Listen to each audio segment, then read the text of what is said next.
I know most of you in here. My name is Tina Wilson, and I have been going to Grace Fellowship for a while. And I know I see a couple of familiar faces from another church that I attended years ago. So it's good to see you girls. First of all, I want to let you know that I'm a daughter. I am a sister. I'm a friend, and I'm a mother of 3 boys. And I am the loyal and faithful wife of a husband who is amazing, of 20 years. If he can put up with me, he's a saint. My story started years ago.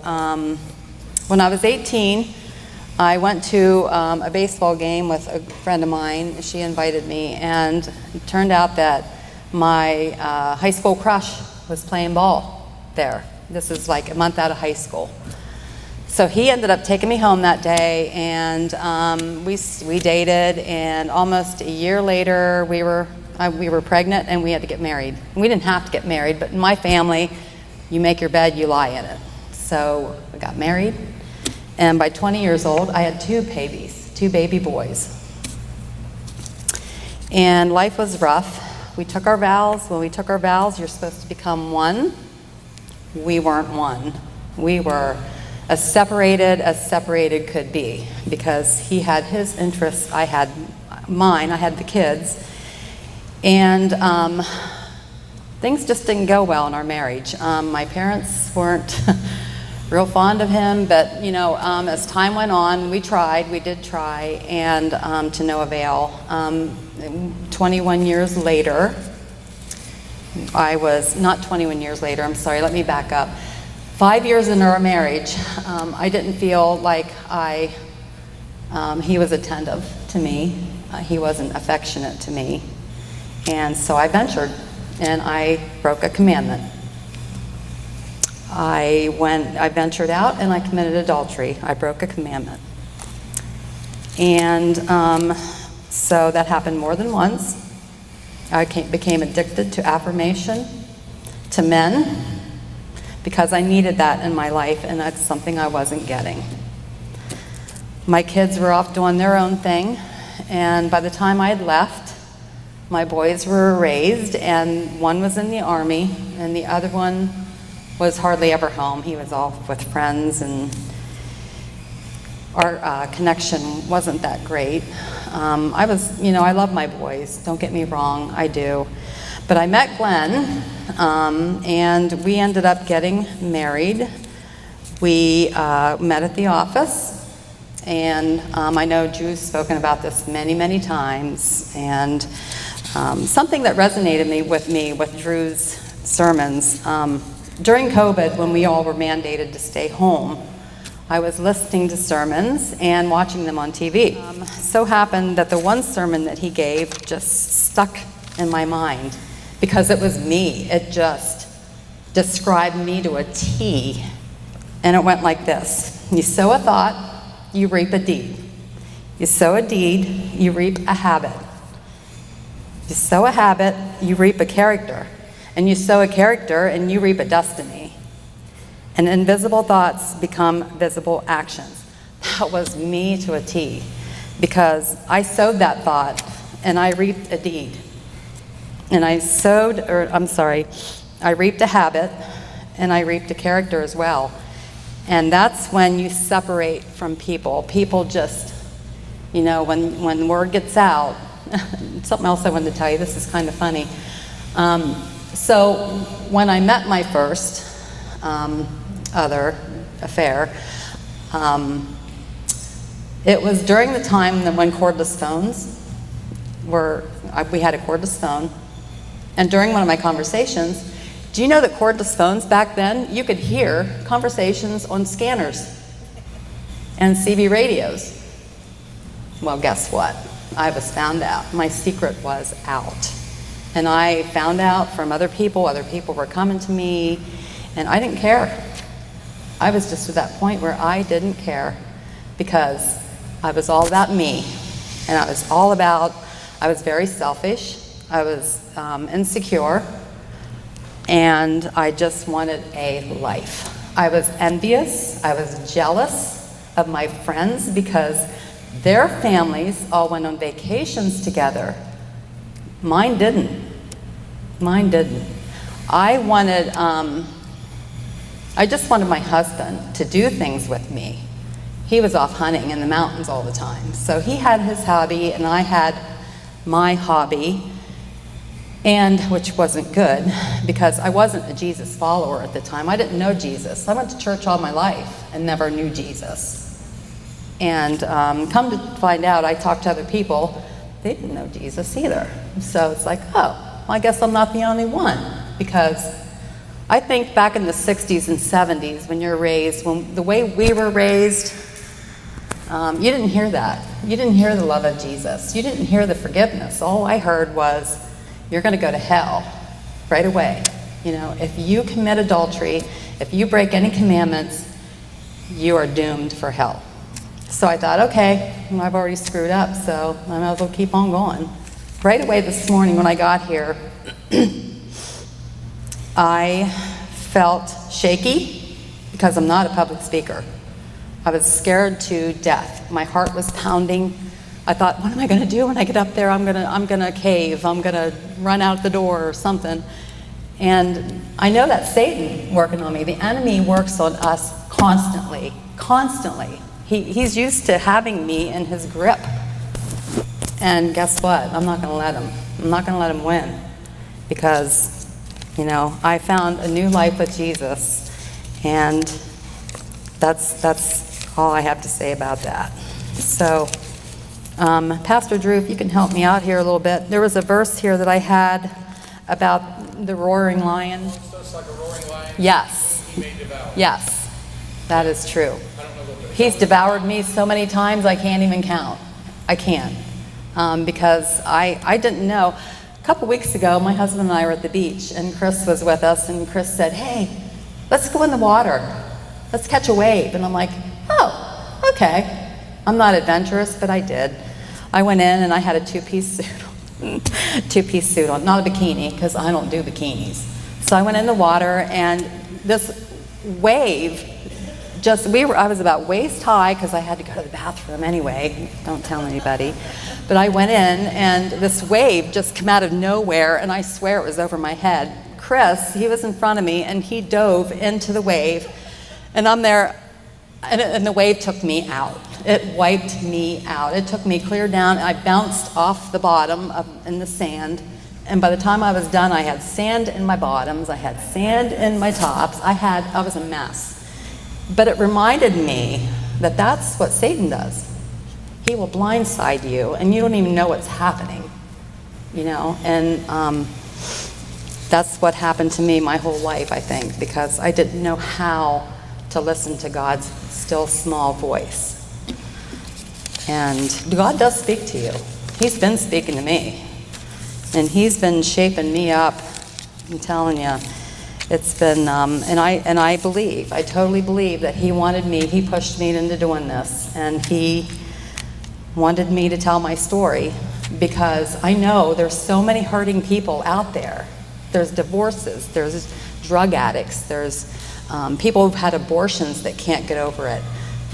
There's so many things, so many addictions that people just can't get over, and that's why I want to tell my story, because I know that it is very, very more than possible to persevere and forge ahead and just develop that relationship with Jesus. Now, it didn't happen overnight. I never had an aha moment, but it took me, I was telling the girls in our last session here in the workshop, it took me 3 sessions with a Christian counselor and 8 therapy sessions with a ministerial therapist. That's how I was beating myself up.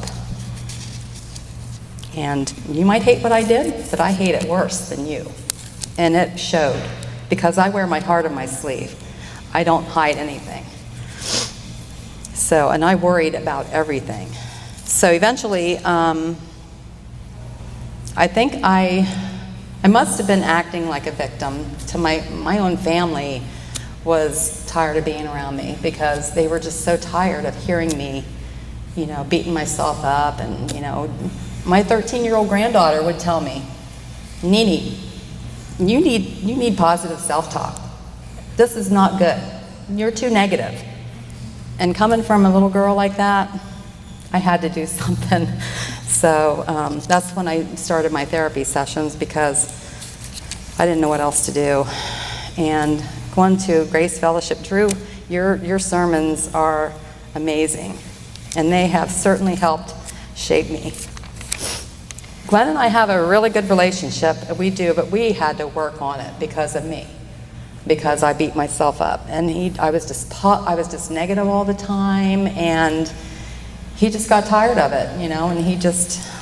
But it's gotten better. I was kind of like a Mary and Martha. I think I'm a mixture of Mary and Martha. When my husband's around, I'm definitely a Martha, because my husband is a worker. I think Jen and Julie, they live in our development, and they're always, you guys probably see Glenn working all the time outside. That's all he does is work. So, but I'm not one to absorb myself in physical labor all the time like he does. I'm more of a reader. I like to go in and I like to read. And since since my relationship with Jesus started, it's captivating to sit and read the Bible. I didn't read the Bible. Growing up, I think I had ADD because I couldn't focus when I was reading. And of course, we didn't know what ADD was back then, because we just didn't, it was just a kid, not being interested in doing anything or reading anything.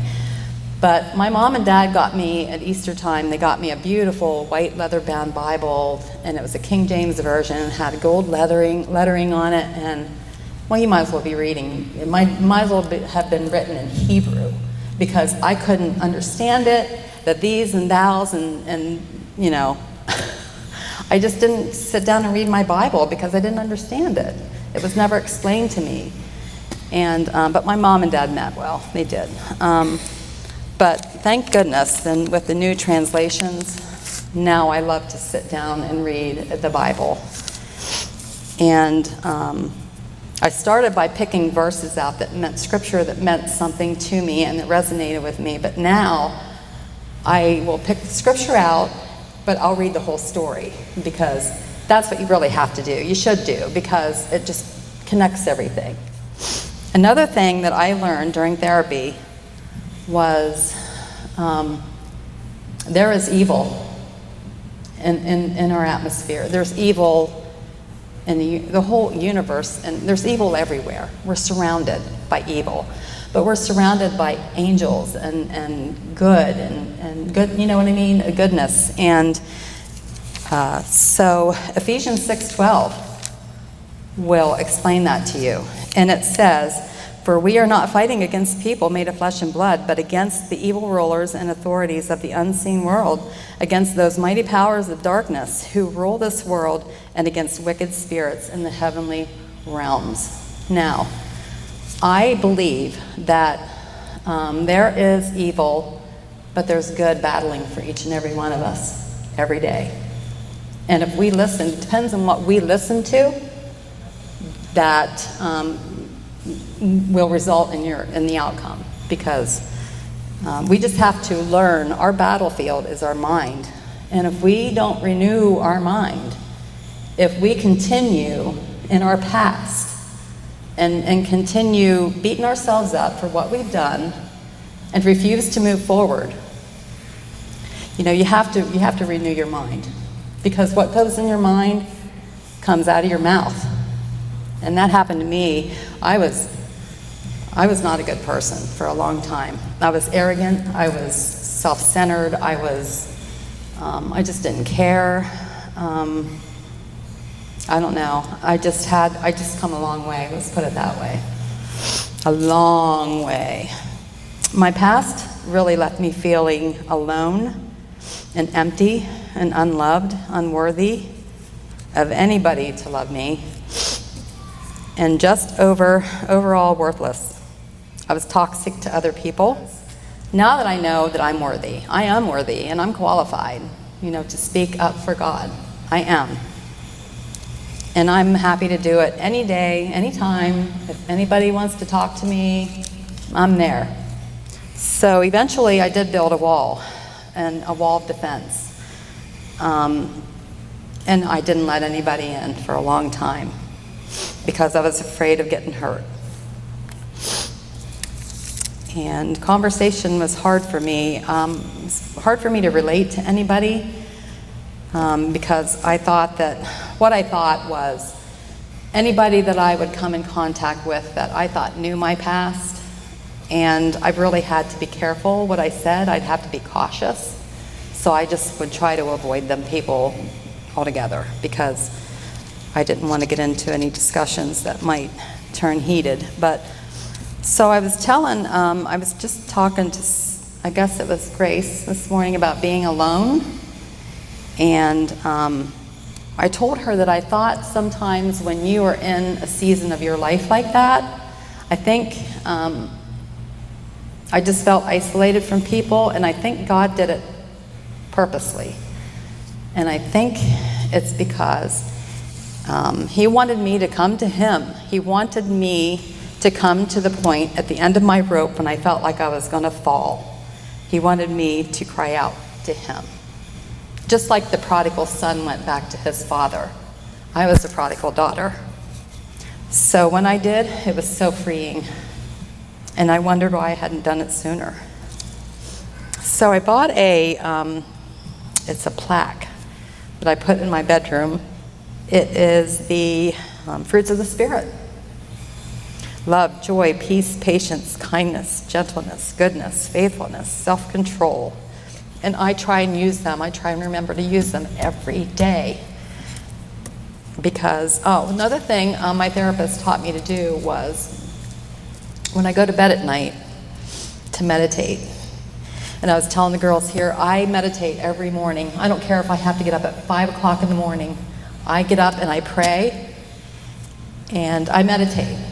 And I might even find a scripture to meditate on because it just helps me in my day. It just helps me get through my day and with joy and peace. So I look at that every morning when I get up before I pray and just pray that I can remember to use the fruits of the Spirit because it's important for all of us. Not even if you've made a mistake in life or you have a terrible checkered past, or it's good for everybody to get into your mind to remember to be like that.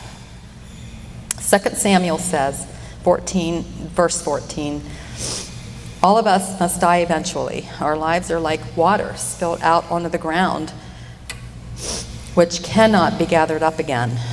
That is why God tries to bring us back. When we have been separated from Him, He does not sweep away the lives that He cares about, and neither should you. So I'm just imploring with you today that if you are in a setting in a church, and you are one of those churches that have cliques in your church, and you have somebody coming in that's new, you don't recognize them, you don't know who they are. Maybe some of you do, and you think, wow, what are they doing here? They've had a checkered past. Why are they in church? It's because they're trying to heal, okay? You need to embrace them. You need to go up and say, hi, introduce yourself. Embrace them and say, it's good to have you here. Not ignore them like they're, somebody that's not worthy of your friendship or of God's love. I've been to so many churches in this area in 20 years that my husband and I lived down here. I didn't feel welcome. I didn't feel warm and fuzzy. As soon as I reached that threshold, walked over the threshold, I was out of there because I just didn't, nobody came up to us and welcomed us. Nobody, and that's not why I was there. I'm not saying that. But I searched for a church family. That's all I wanted, was a church family. And so I just couldn't find a good fit, And so when I went to Grace Fellowship, I finally found a good fit because I love you guys. And I do, with my whole heart, I do. I just feel like I belong there.